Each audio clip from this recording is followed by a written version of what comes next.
हो जाएगा ना। तो बीजेपी तो वॉशिंग मशीन है। बीजेपी में तो चू कित कित कित कित कित कित चू कहां धरेंगे, कित कहां धरेंगे, वो तो यहाँ फिक्स है ना।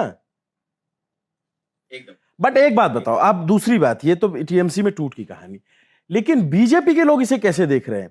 भाई, जिन लोगों के खिलाफ आपने लड़ाई लड़ी, आपके वर्कर्स उसमें मारे गए, आपके वर्कर्स पिटते रहे, अब वही लोग आपकी पार्टी में वापस आ जा रहे हैं। तो इसमें जो नैतिकता है, या फिर जिसकी बात करती थी बीजेपी कभी, खैर अब अच्छी बात है कि अब नहीं करती है, चाल चलित चेहरे की, वो तो रहा नहीं, वो तो बचा नहीं।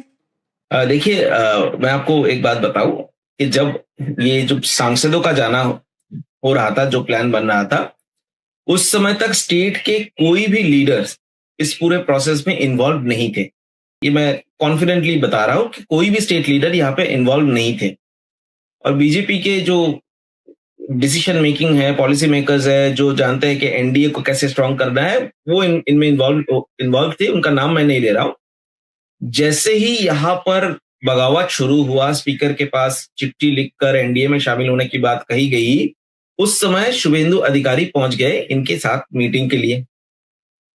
शुभेंदु अधिकारी, जो सूत्रों के हवाले से हमें पता चल रहा है, शुभेंदु अधिकारी का वो पहला मीटिंग था या पहला कोई कन्वर्सेशन हो रहा था इस टीएमसी रेबल्स से।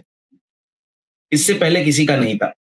अब इसके बाद जो स्थिति, जो सबसे ज्यादा वोकल थे कि बीजेपी को टीएमसीएलाइज नहीं कर सकते हैं, कि तृणमूल वाले को नहीं ले सकते हैं, ये जो स्टेटमेंट जो कह रहे थे, उनका भी तबीयत खराब है, वो अस्पताल में है। श्रमिक भट्टाचार्य जो पार्टी के प्रेसिडेंट है, वो स्वस्थ हो जाए, अब वो आएंगे तो फिर देखा जाएगा कि उनकी तरफ से क्या स्टेटमेंट निकलता है, क्योंकि अभी तक ये लोग बीजेपी में शामिल नहीं हुए। ऐसे होता था कि आरोपी ये लगता था कि लेफ्ट वाले गुंडई करते थे, तो लेफ्ट वाले टीएमसी में आ गए, फिर आरोप लगा टीएमसी वाले गुंडई करते, अब टीएमसी वाले बीजेपी में आ गए हैं।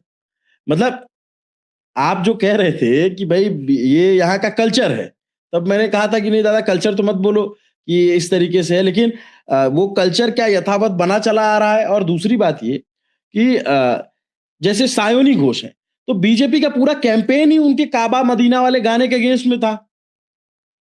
अब वही सायोनी घोष बीजेपी में जाएंगी। बेचारे जो बीजेपी के कार्यकर्ता लड़ रहे थे, उनके खिलाफ सोशल मीडिया पे मोर्चा खोले हुए थे, जो तमाम इन्फ्लुएंसर रहे या तमाम जो उनके समर्थक हैं या बहुत सारे जो लोग हैं जो प्रभाव रखते हैं सोशल मीडिया पे, तो सायोनी घोष के उस गीत के अगेंस्ट में ही पूरा बिल्डअप कर रहे थे। प्रधान कोई नेता जा रहा था, तो हमारे उत्तर प्रदेश के मुख्यमंत्री गए, तो वो भी उन्हीं के अगेंस्ट में उन्होंने बयान दिया कि काबा नहीं बनने देंगे।